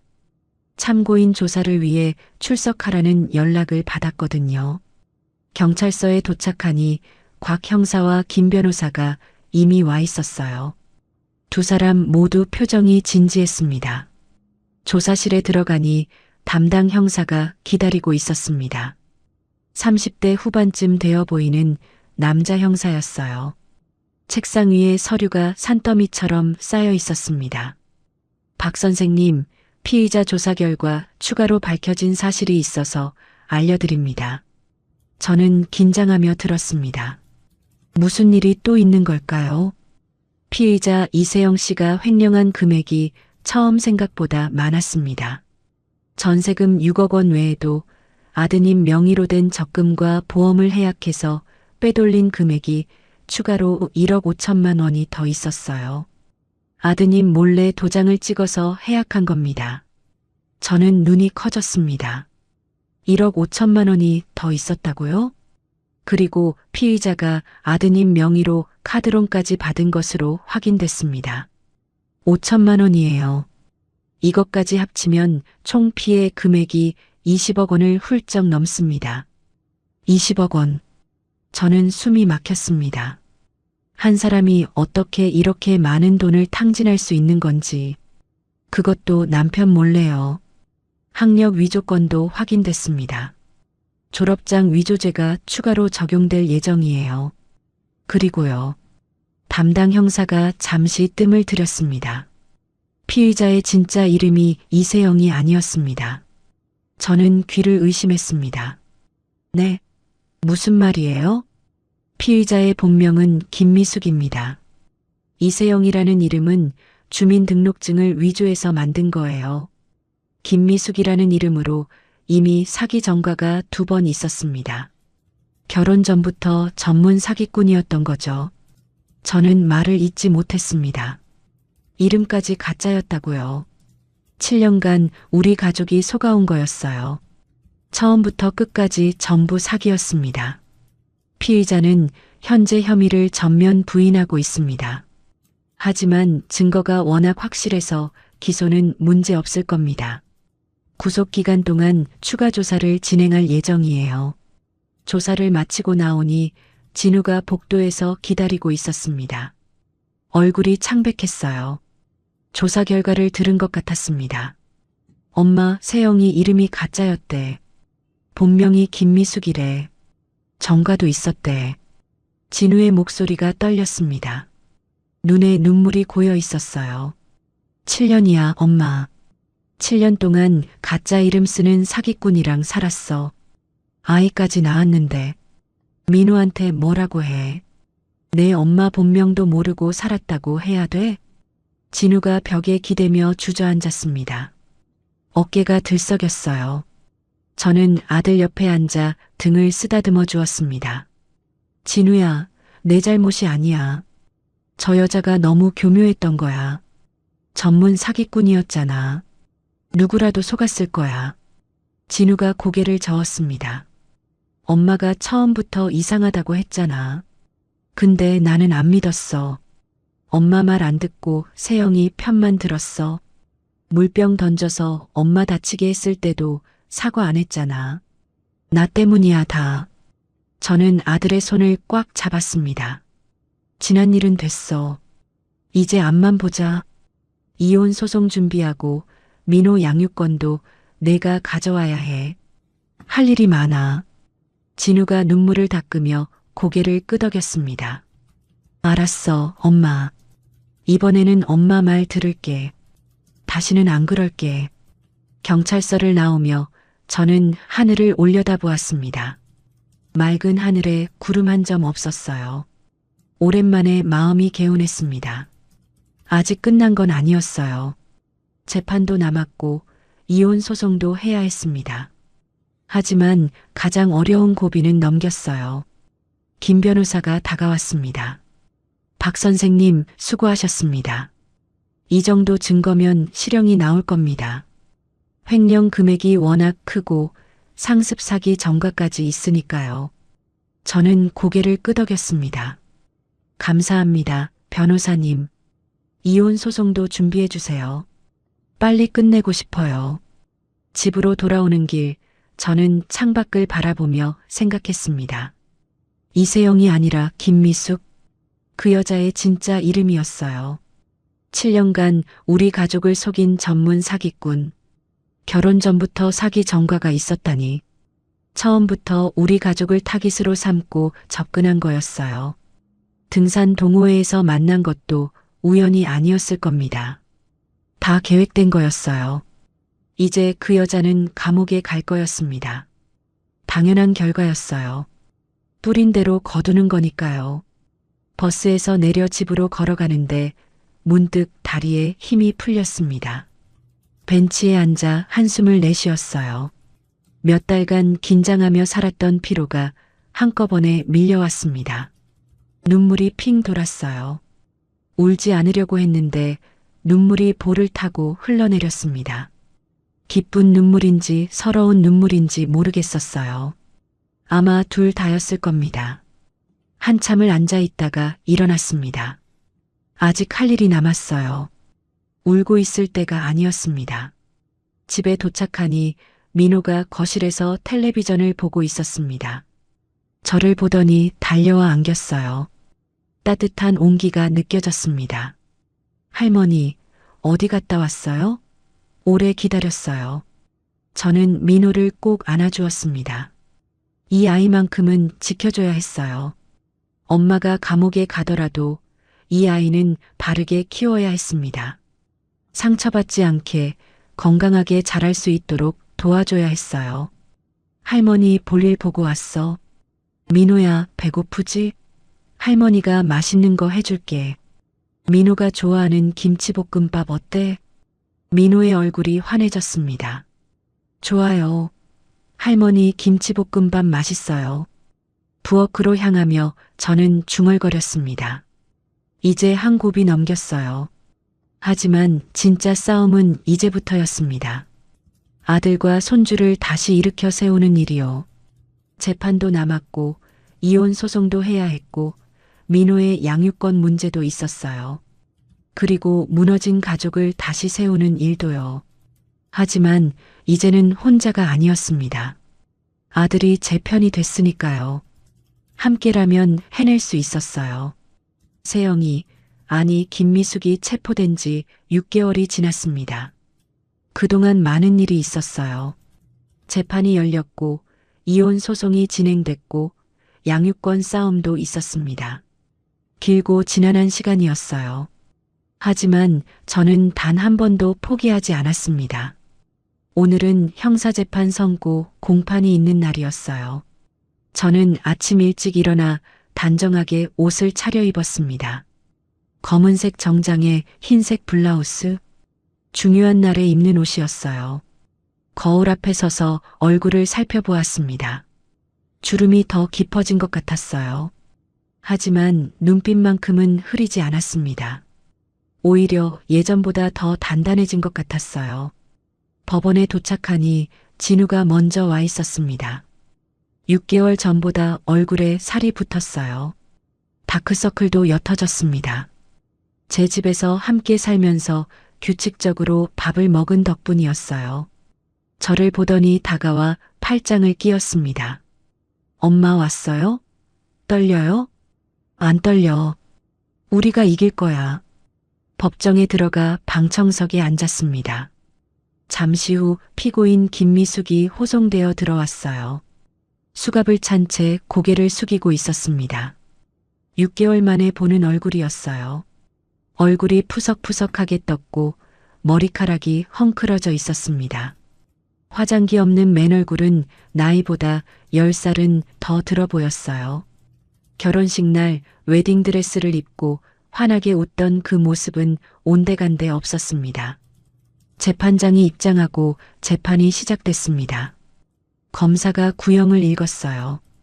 피고인 김미숙은 남편의 재산 20억 원 이상을 횡령하고 사문서를 위조하고 신용대출을 사취하는 등 중대한 범죄를 저질렀습니다. 피고인은 이미 동종 전과가 2번 있으며 반성의 기미가 없습니다. 징역 7년을 구형합니다. 방청석이 술렁였습니다. 7년이라니. 저는 옆에 앉은 진우의 손을 꽉 잡았어요. 진우의 손이 떨리고 있었습니다.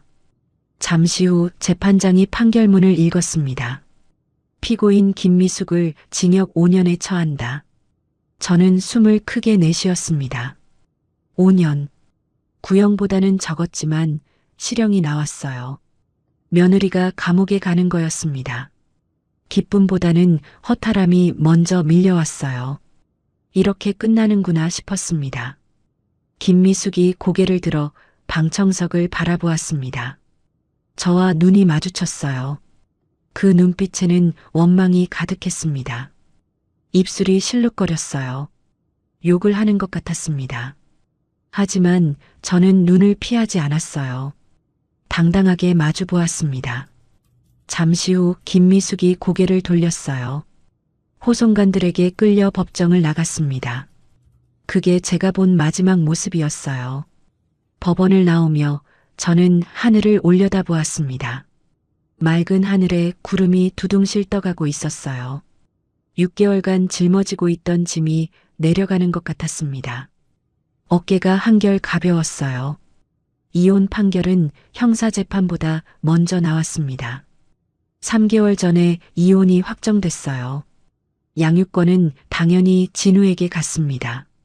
엄마가 사기 전과자인데 양육권을 줄 수 없으니까요. 재산 분할도 진우에게 유리하게 결정됐습니다. 김미숙이 횡령한 금액은 전액 변제 대상이 됐어요. 물론 감옥에 있는 사람한테서 실제로 돈을 받을 수 있을지는 모르겠지만 법적으로는 승리한 거였습니다.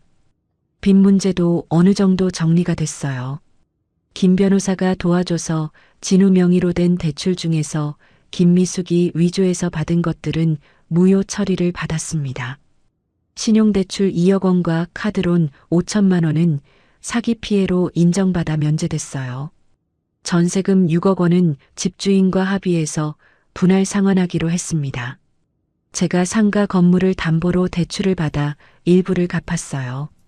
힘들었지만 아들이 신용불량자가 되는 것보다는 나았습니다. 진우는 처음에 제가 건물 담보 대출 받는 걸 반대했어요. 엄마, 그건 안 돼요. 엄마 평생 모은 재산인데. 하지만 저는 단호하게 말했습니다. 재산이 뭐가 중요하니? 내가 중요하지. 엄마는 괜찮아. 월세 받으면 대출 이자 충당할 수 있어. 결국 진우는 눈물을 글썽이며 고개를 끄덕였어요. 그날 밤 진우가 제 방 앞에 와서 문 너머로 말했습니다. 엄마 고마워요. 이 은혜 평생 잊지 않을게요. 저는 대답하지 않았어요. 울음이 나올 것 같아서요. 하지만 마음은 뿌듯했습니다. 이게 부모 마음이니까요. 사채 빚은 곽 형사가 도와줬습니다. 조폭 출신 사채업자를 경찰에 신고해서 불법 고금리 대출로 형사처벌을 받게 했어요. 원금만 갚으면 된다는 합의를 이끌어냈습니다. 그래도 3억 원이 남았지만 원래 빚의 절반도 안 되는 금액이었어요. 집으로 돌아오니 민호가 마당에서 기다리고 있었습니다. 요즘 민호는 많이 달라졌어요. 예전에는 하루 종일 컴퓨터 앞에 앉아 게임만 했는데 이제는 밖에서 뛰어노는 시간이 늘었습니다. 욕설도 하지 않게 됐어요. 제가 매일 저녁 책을 읽어주고 함께 요리를 하고 산책을 다닌 덕분이었어요. 시간이 걸렸지만 아이는 조금씩 변하고 있었습니다. 얼굴에도 생기가 돌았어요. 할머니, 아빠, 어떻게 됐어요? 진우가 민호를 안아 올렸습니다. 끝났어, 민호야. 다 끝났어. 민호가 고개를 갸웃거렸습니다. 엄마는요? 엄마 언제 와요? 저와 진우는 눈을 마주 보았어요. 이 대화를 언젠가는 해야 했습니다. 진우가 민호를 내려놓고 눈높이를 맞추며 말했어요. 민호야, 엄마는 잘못한 일이 있어서 한동안 못 와. 대신 아빠랑 할머니가 민호 곁에 있을 거야. 알겠지? 민호의 눈에 눈물이 고였습니다. 하지만 고개를 끄덕였어요. 알았어요. 아빠랑 할머니 안 가죠? 안 가. 절대 안 가. 아빠가 약속해. 진우가 민호를 꼭 안아주었습니다. 저도 두 사람을 감싸 안았어요. 세 식구가 마당에서 한참을 안고 서 있었습니다. 그날 저녁 저는 특별한 저녁상을 차렸습니다. 진우가 어릴 때부터 좋아하던 파김치, 갈비찜, 잡채, 오랜만에 정성껏 요리했어요. 식탁에 둘러앉아 밥을 먹는데 진우가 말했습니다. 엄마, 나 다음 달부터 새 직장 가요. 저는 눈이 커졌습니다. 진짜? 어디? 전 회사 거래처에서 연락 왔어요. 연봉은 좀 적은데 야근이 없대요. 민호 케어하면서 다닐 수 있을 것 같아요. 저는 흐뭇하게 웃었습니다. 진우가 다시 일어서고 있었어요. 잘 됐다. 새 출발이네. 민호가 갈비를 씹으며 말했습니다. 아빠, 할머니, 나 태권도 학원 다니고 싶어요. 친구들이 다 다녀. 진우가 고개를 끄덕였어요. 그래, 다음 주에 등록하자. 할머니가 데려다 주실 수 있지? 저는 민호의 머리를 쓰다듬었습니다. 당연하지. 할머니가 매일 데려다 줄게. 밥을 먹으며 저는 문득 6개월 전을 떠올렸습니다. 물컵이 날아오던 그날, 크리스털 물병이 깨지며 발목을 다쳤던 그 순간, 그때는 세상이 무너지는 것 같았어요. 하지만 지금은 달랐습니다. 폭풍이 지나고 해가 뜬 거였어요. 저녁을 먹고 나서 저는 마당에 나가 하늘을 올려다보았습니다. 별이 총총 떠 있었어요. 시원한 바람이 볼을 스쳤습니다. 68회를 살면서 이렇게 힘든 시간은 처음이었어요. 하지만 버텼습니다. 포기하지 않았어요. 그래서 이 자리에 서 있는 거였습니다. 곽 형사에게서 문자가 왔습니다. 누님, 재판 결과 들었습니다. 수고 많으셨어요. 식사 한번 하시죠. 저는 미소를 지으며 답장을 보냈어요. 고마워요. 다음 주에 만나요. 순대국밥 살게요. 문득 뒤에서 발소리가 들렸습니다. 돌아보니 민호가 서 있었어요. 할머니, 뭐해요? 별 보고 있어. 민호도 볼래? 민호가 제 옆에 섰습니다. 함께 하늘을 올려다보았어요. 할머니, 저 별 예뻐요. 그래, 예쁘지. 저는 민호의 손을 잡았습니다. 작고 따뜻한 손이었어요. 이 손을 놓지 않을 거였습니다. 무슨 일이 있어도 이 아이를 지켜줄 거였어요. 민호야, 할머니가 맛있는 거 많이 해줄게. 공부도 도와주고 운동도 같이 하고 씩씩하게 크렴. 민호가 고개를 끄덕였습니다. 네, 할머니. 저 착하게 할게요. 다시는 할머니한테 나쁘게 안 할게요. 물컵 던진 거 정말 미안해요. 저는 민호를 꼭 안아주었습니다. 눈물이 핑 돌았어요. 하지만 울지 않았습니다. 이제 울 일은 없었어요. 이 아이가 진심으로 반성하고 있다는 게 느껴졌습니다. 8살짜리 아이가 이렇게 변할 수 있다니. 사람은 정말 변할 수 있는 거였어요. 물론 엄마의 잘못된 가르침을 바로잡는 데 시간이 걸렸지만 민호는 착한 아이였습니다. 원래부터 착한 아이였어요. 그냥 잘못 배웠던 것뿐이었습니다. 집안에서 진우의 목소리가 들렸습니다. 엄마, 민호, 들어와요. 밤바람 찬데.